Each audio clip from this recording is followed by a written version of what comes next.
Transgressor. I'm Trevor, and today we're talking about Mothman. This is my Halloween episode. Well, the topic is Mothman, but knowing me, I'm going to talk about all sorts of cryptids. That's what I do here.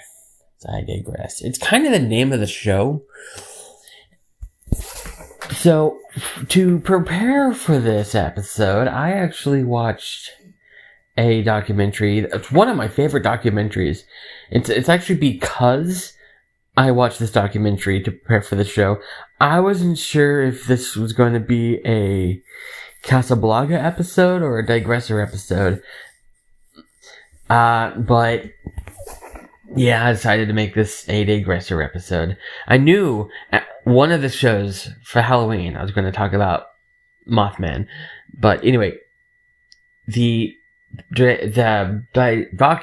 wow, I can't spoke. I'm only a minute into this. That's not a good sign. The documentary is called Eyes of the Mothman, and it actually was not my first time to watch that, because I had seen it several times over the years. I've rented it so many times on Prime Video. And finally this time I was like, you know what? There's so many times I want to watch this thing and I can't afford to rent it.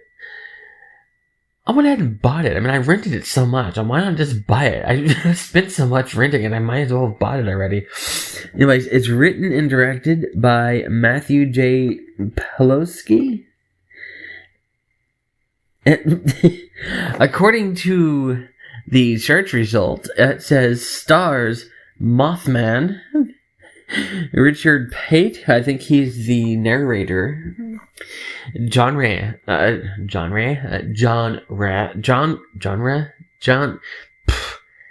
category.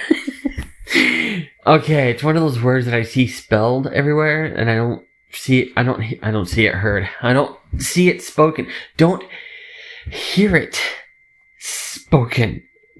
I think it's genre.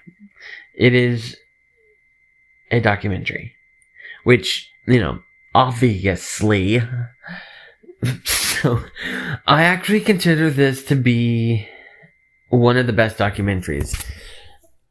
And in fact, I think this is the way documentaries should be, for the most part. I mean, you think Mothman documentary, you're thinking, oh, it's going to talk about the events of 1966 and talk about, it's the whole thing is just going to be about that, the sightings and all that. The runtime, it's 2.5 hours.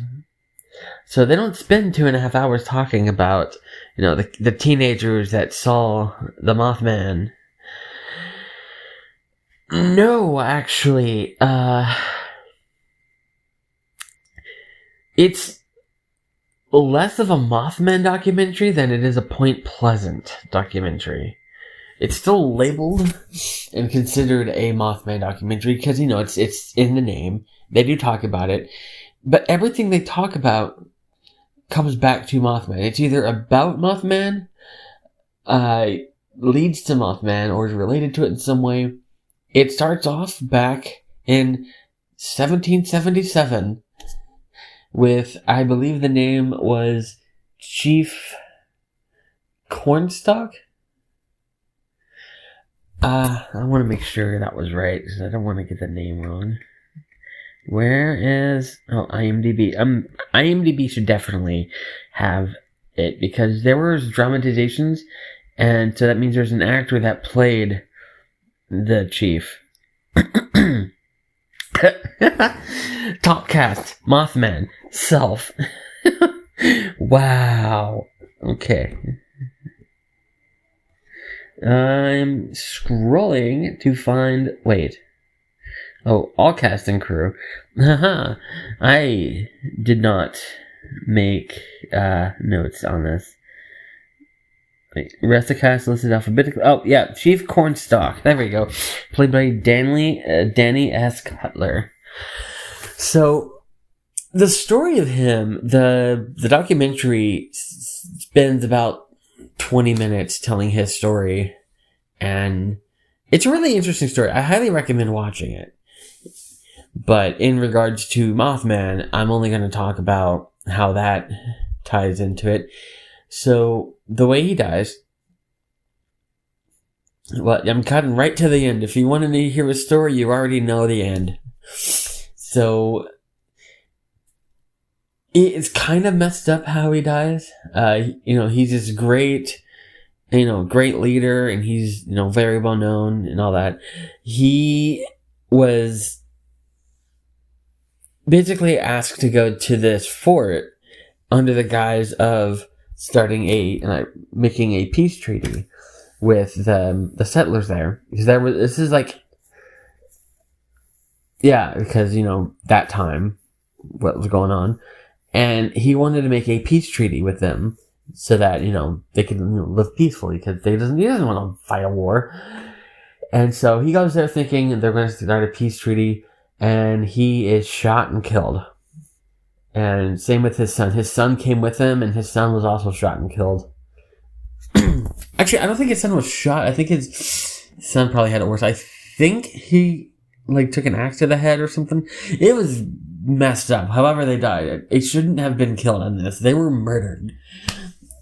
But it is said that as he lay there dying, he put a curse on the land. And it is just a legend at this point, basically. It might not have even happened. One of the people that they were interviewing for the documentary even said it's not very likely, because if, he's unexpectedly shot and killed, either he doesn't have time to say anything, or, he's probably, if he's laying there dying, he, days, trying to think what just happened. He probably didn't have time to think up something like that, because again, he wasn't thinking he was gonna die that day. So, but whatever happened, that was significant enough to be considered to be part of the story. Again, I do highly recommend watching the documentary. And then there is another part of the story. I think there's 6 parts. It's 6 chapters in this 2.5 hour documentary. And Mothman is the 3rd one. So I just knocked something over. So it cuts to the 40s, I believe. There was dynamite igloos that were made, and they would store dynamite, obviously, in there, and explosives, and then they would cover it up so planes flying overhead couldn't really tell what it was. Clever. But because of where they put it, and this was the 40s, they didn't really care much about the environment. They're suffering now. There's obviously some of that material leaked into the surrounding the water supply. It even shows one of the igloos was 10 feet away from one of the lakes or the ponds or whatever, and the water, you used to be able to fish. They would fish in there all the time, but now you can't even go in there. There's deformed fish that they catch, and so that led to the 3rd part with Mothman, where they think that Mothman might have been something that mutated from that waste. So the big Merle Partridge was the one, I think, one of the first eyewitnesses to Mothman. Basically, he was in his house, and he was in his house watching TV, and he heard a loud noise outside, and he heard his dog barking, and he went outside and he saw these lights, like these red lights, and like he wasn't even thinking of his dog, which I'd probably think of my dog, like, hey puppy, come here, but yeah, the dog was never seen again. But at the same time that was happening, there were other people seeing lights in the sky. So that's why a lot of people think that Mothman might have been an alien, which I'm not sure. I don't know what I think when it comes to what Mothman is or was. But there were lots of reports of lights in the sky around the time that Mothman was. I think it was like 14 months that Mothman was active. Is from like late 1966 to December 1967. So yeah, during that time there was plenty of lights in the sky, and if you don't know anything about Mothman, the one thing that everyone who witnessed it said, like the one thing that was consistent among all of them, was the eyes. They were big, red, and glowing. And a lot of these Mothman illustrations, like the eyewitness sketches, a lot of them don't match up, and that's what a lot of people are like, oh, see, that's proof that they're lying because none of these match. Some of the witnesses have even said, you're more focused on the eyes, you're not really paying attention to the rest of his body, because they felt hypnotized when they looked into its eyes. And a lot of the times it was at night, so all they could see was the eyes, and they couldn't really see the rest of it. And the few people that could see the whole thing, like I actually think their sketches are more accurate. There was this one lady, she she was holding her baby, and the Mothman was like right there. Like she got out of her car, like she drove into her driveway, and she got out of her car. Mothman was right there, and she dropped her baby, but like she was so transfixed by Mothman that she didn't even notice. And yeah, like eventually she noticed. She like picked up her baby, ran inside, and Mothman was like peeking into the door, like peeking through the windows, but she even said like it didn't seem like he was trying to be aggressive. It was more like out of curiosity, which that sounds right. There were no casualties from the Mothman didn't attack anyone. There was plenty of times and witnesses that are seen. Mothman was seen by a bunch of people, but he never attacked anyone. No one ever was attacked. The closest thing to someone being attacked was there was this group of friends. They were driving, and Mothman was following them, and they said that there was scratches in the car. But yeah, I don't. That could, you can scratch a car easily, like driving past a tree branch or something. Maybe it got close and was like trying to like latch onto it or something. I don't know. The documentary didn't show the car. It just had people made point to say like the guy whose car it was, like he would freak out if anyone so much as like dented his car or even like scrape anything on it. He was like very careful with his car, and so like if it was a hoax, there would have been a death that night because he would have killed them. And so like yeah, the police, the small community of Point Pleasant, like it's such a this is almost unheard of. I grew up in a small town, and everyone knows each other, and there's like a lot of mistrust, and that's why a lot of shows that take place in small towns are really good, because like everyone knows each other, and there's always some kind of drama going on. And at Point Pleasant, it's like there was a feeling of trust there. So whenever those kids in the car that got scratched, they went to the police, and there was no hesitation. The police believed them. And not only because like the police knew them personally, but they were all freaked out, and they had the physical evidence of the scratches on the car, so they believed them. And then like the police went to go investigate, and their radio started messing up. So that just adds to the whole like UFO thing. Maybe, I don't know. One of the kind of creepiest parts of the documentary was the fourth part. I believe it was the fourth part. And I'm not even going to worry about the chapters, because I think there was 6. I think there was more. It might have been less. I don't know.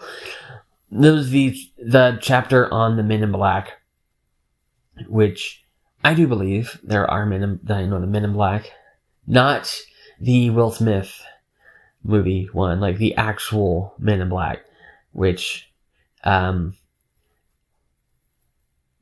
documentary shows there's this well-known encounter that happened there, where it's not entirely known what the Men in Black are. Some people believe that they are aliens disguised as humans. Some believe that it are FBI agents. Maybe it's aliens working for the FBI. Nobody knows. But they are really creepy, and they are known to show up after something like this happens. And it's documented too much to not be real. I don't know. And if a Men in Black is watching, they're fake. There's no such thing as Men in Black. Anyway. Yeah, this is my opinion. I'm not an expert. Make up your own mind.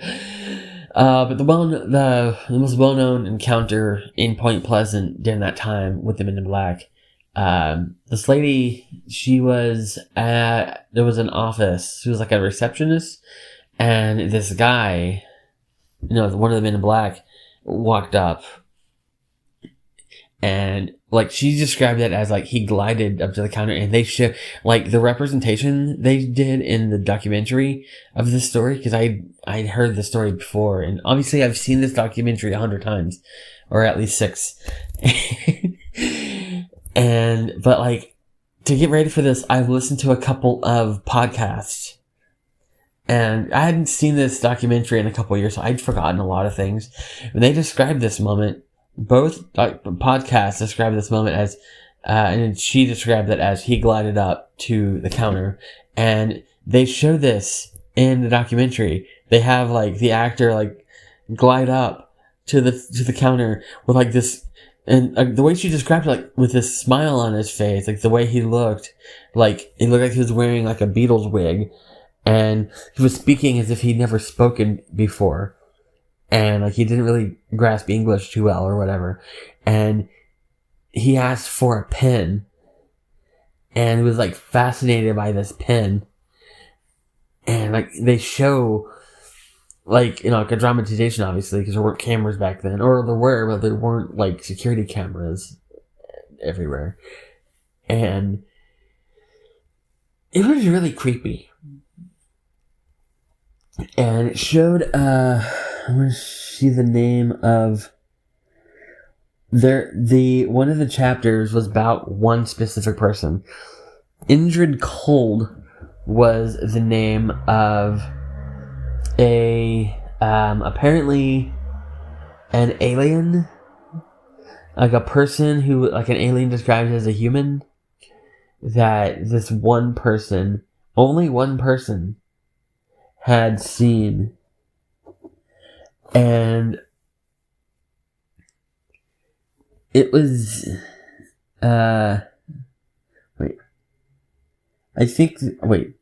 Woodrow Duringer, I think that's the guy's name who said he saw it. But, Nope, don't photos yet. Okay. He claimed to have seen this guy, and it was another creepy thing where, like, apparently when he first met him, there was a cigar-shaped spacecraft landed in the road, and Indrid Cold got out, walked up to the side of his truck, and was just like smiling with like these glasses, these thick sunglasses on, and yeah, he like met with him several times, and I don't know, I don't remember too much about like what the context of the meetings were. I just really remember like the creepy look on his face, like when he was standing by the car in the documentary, and I was like, somebody, if that happens to me, like if obviously I don't drive, but if I was in the middle of the road and I saw the cigar-shaped thing lying on the road, somebody got out and walked into my car and looked like that, I'm driving off. I'm not sticking around to see what he has to say. Of course, then he would probably get back in his spaceship and follow me, which, not fun. I'm pretty sure the spaceship can outrun human vehicles, so yeah.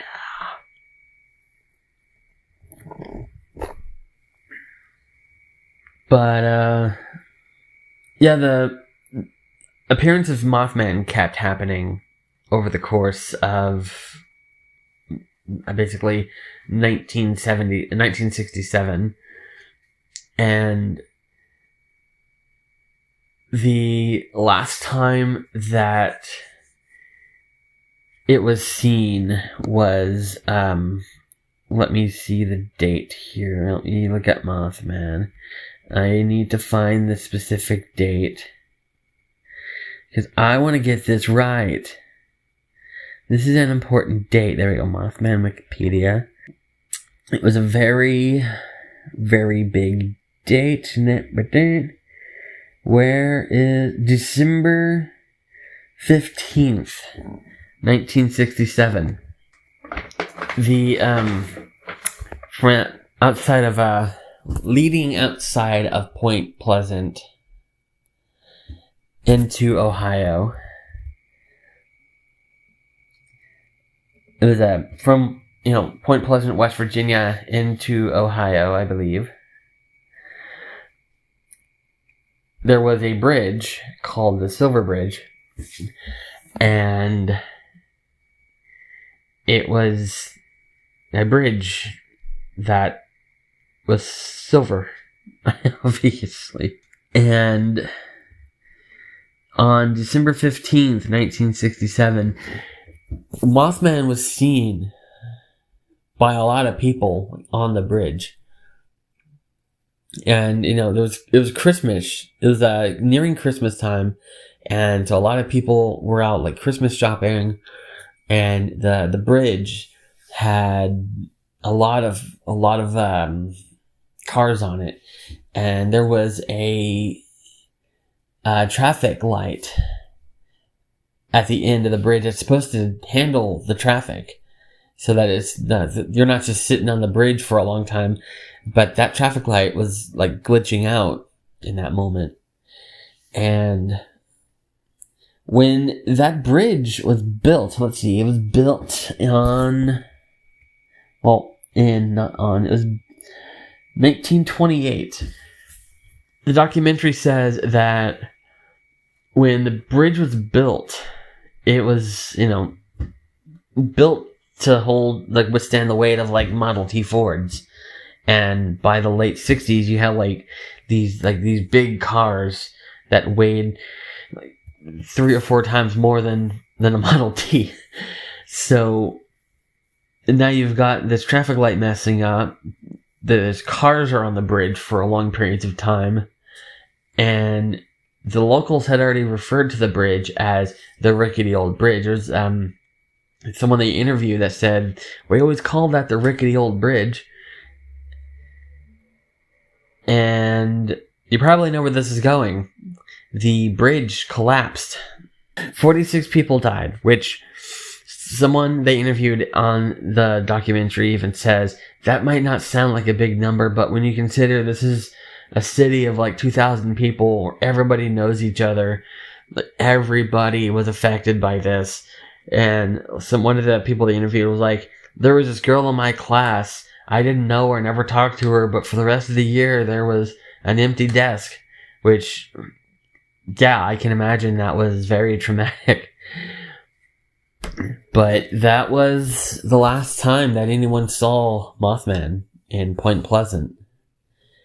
And so some people are wondering if Mothman was actually more of, like he was trying to warn people of disaster. Instead of like, you see Mothman, oh, it's scary, he's going to attack us. Again, like I said, he never attacked anybody. And the most interaction anyone got with Mothman was that one lady who dropped the baby, who said that Mothman was like peeking through the windows and like looking through the door window, and like it was more like, she even said like it looked like it was more curious than hostile. In fact, it didn't even look hostile at all. So I'm actually wondering if like anyone had actually like approached Mothman, what would have happened? Because like I said, like there was that group of group of teenagers who was driving away, and they said they were chased by Mothman down the road. But like, what would have happened if they'd stopped and gotten out? Like, would they have been attacked? What if it spoke? What if Mothman was able to speak? What would the message have been? Like, hey, stay off the bridge, December 15th next year. Because I honestly don't know. Like, it doesn't sound like it was hostile. Because again, if it could have done harm, if it was hostile, it could have hurt somebody. And there were people that, because like the spot that was first seen by the teenagers, it was a very popular, because like out by the dynamite place, I forgot what they said it was called. It was locally known as they had a nickname for it. I don't remember what it was called, but like teens like to hang out there, because that's safe. And people think that that's where it lived. It was the dynamite area. Maybe that's the name of the area. Anyway, that's mostly where Mothman was seen. So, oh, I see. The TNT area. That's what it was called. And, wait, there's a link to it. Oh! Clifton F. McClintock Wildlife Management Area. Locally known as the TNT area. Yeah. Here we go. It was a wildlife thing. Yeah. I didn't even touch on that. Anyway, they think Mothman lived there, and people were there all the time, so it's likely that, Mothman saw people more than people saw Mothman, and at any time, if he wanted to hurt someone, he could have hurt somebody, but he didn't. So I don't think he was malicious. But it's just because he looks scary, people were like, oh, it's a monster, ah!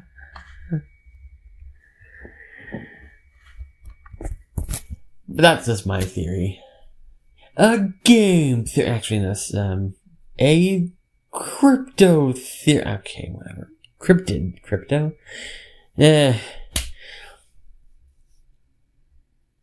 My theories about other cryptids, though. I figured I would eventually get into other cryptids. It's called Mothman, but, I was trying not to get into other cryptids, but I don't know a whole lot about others. Mothman is the one I know the most about. But the most famous cryptid is Sasquatch, otherwise known as Bigfoot. And people like to put a bunch of, like, mythic, like, supernatural elements to these types of things. Like with Mothman, people say, oh, it was an alien. Maybe not. Maybe it was just a mutated something because of all the dynamite stuff. And look, the same goes for Bigfoot. People like to say, there can't be any such thing as Bigfoot because, that's superstition or whatever. But like 100 years ago, I think it was 100 years ago, like, orangutans, I think it was, were considered to be fake. It was one of those big monkey ape things that people thought weren't real. Orangutans, I think it was, or gorillas, one of those really big ones. People thought that they were urban legends, and then they were found. Oh, they're real. And the same thing with the giant squid. They were thought to be hoaxes for the longest time, and oh look, they found them. They're real. And so I think it's the same thing with Sasquatch. It's just it's just a species that hasn't been found yet.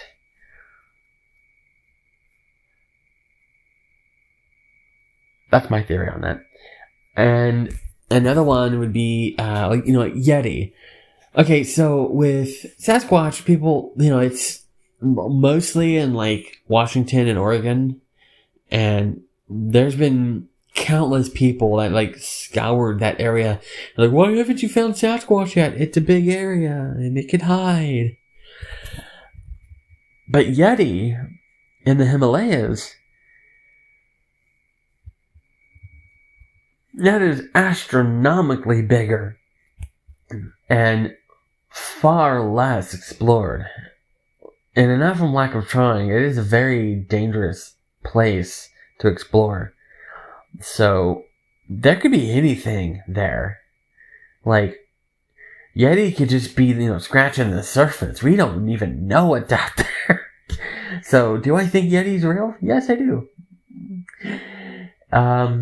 Another one would be Nessie, Loch Ness Monster. That one's a little less certain because a long time ago they took a bunch of boats and, like, lined them up and then, like, went up and down the loch with sonar. And so they mapped out the entire bottom of Loch Ness because of that. And, like, other things they did. And they've never found it. So that proves it's not there. Not quite. Because I do believe it's connected to another body of water, like a river or something. I think so. Maybe not. But I do think I read somewhere that there are, like, caves and stuff at the bottom that it could have hidden in, because, like, those haven't been explored. There are some caves at the bottom, but those haven't been explored. I'm not entirely sure. Like, I want to think Loch Ness Monster is real, and it's like maybe the monsters were the friends we made all along the way. No, not entirely sure on that one. And there was another one. I always thought I liked it as a kid because I thought the name was funny. The Ogopogo.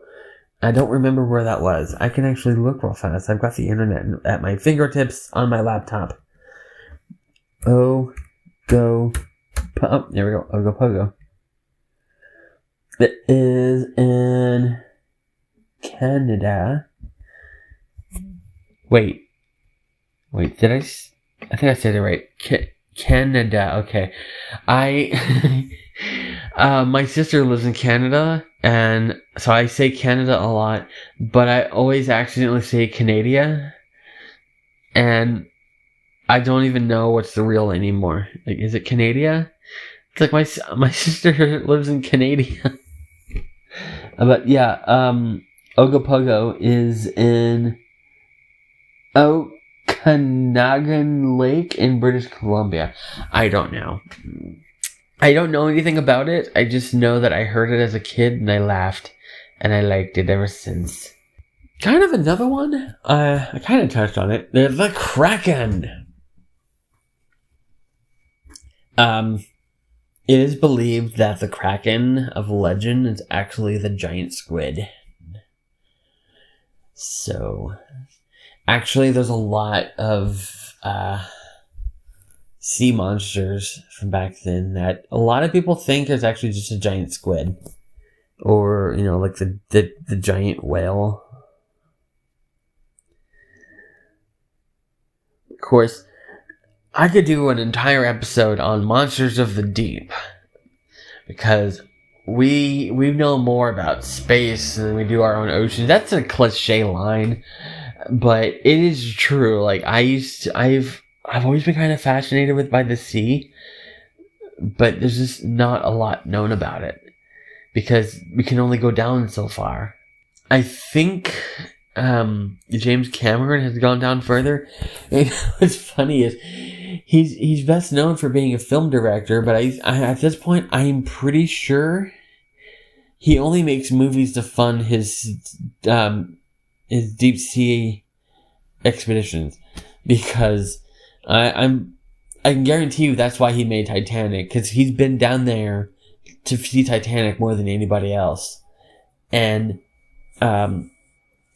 this new Avatar that's coming out, guess what? It takes place in the oceans of Pandora, which means I'm sure he got a lot of practical effects by diving underwater, because that's what he loves. I think he's more comfortable underwater than, on land.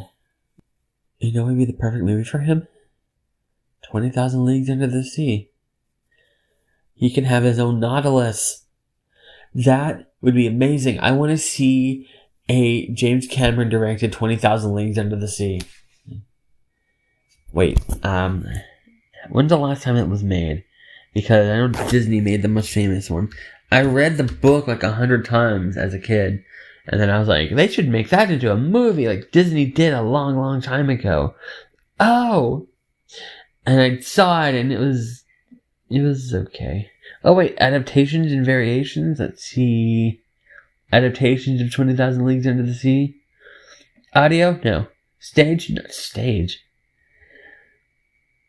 There's been 3 different... How do you... You know what? I don't even want to know. Theatrical films? 1907. What's the most recent? Bryan Singer announced... Oh, Bryan Singer.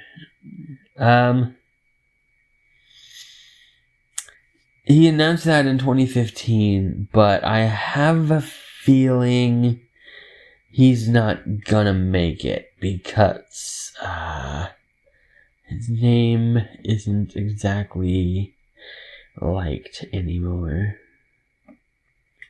Oh, and then there was another one. The last one I actually made was in 2007. It was a modern update. I mean, I guess it could work. You set it in the modern age, it should still work. But the magic of it is that it takes place long ago, before that technology was widely known. Wait, video games. It's like there was a video game made of it in 2009, but it was a hidden object game for iPad. So, no.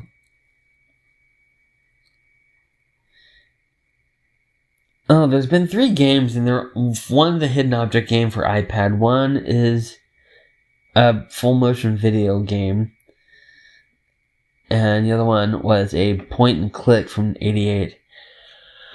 So,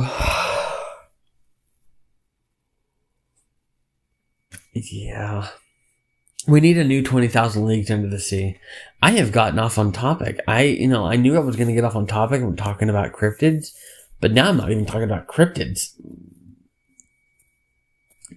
Oh, the Mothman documentary touched on another cryptid in a nearby Jersey, in New Jersey, the Jersey Devil, and because I have heard, I didn't know anything about the Jersey Devil. I still don't really know a whole lot about it.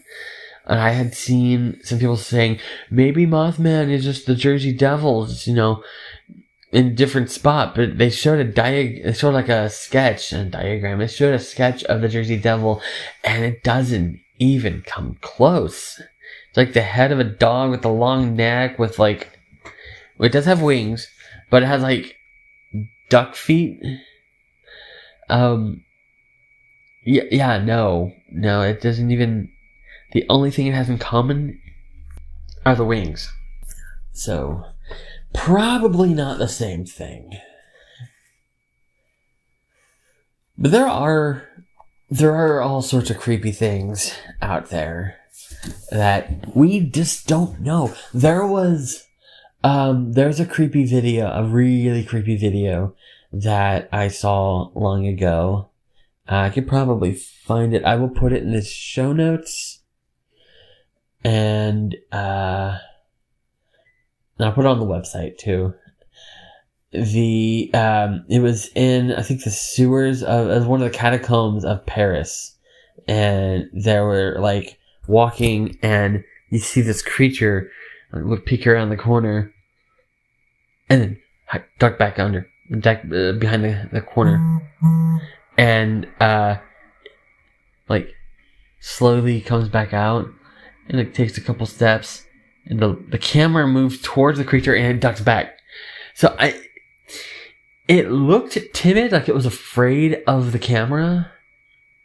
So like, usually in a lot of these kind of videos, it's like, oh, look at this evil creature, be afraid. But it's like, I see it, and it is creepy. I will say, I won't deny it is creepy, but it looked timid and afraid, which I don't know a whole lot of evil creatures that are timid and afraid.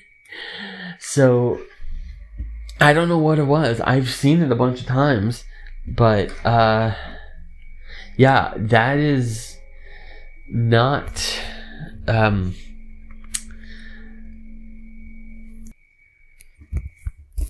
Okay. What was 1 second...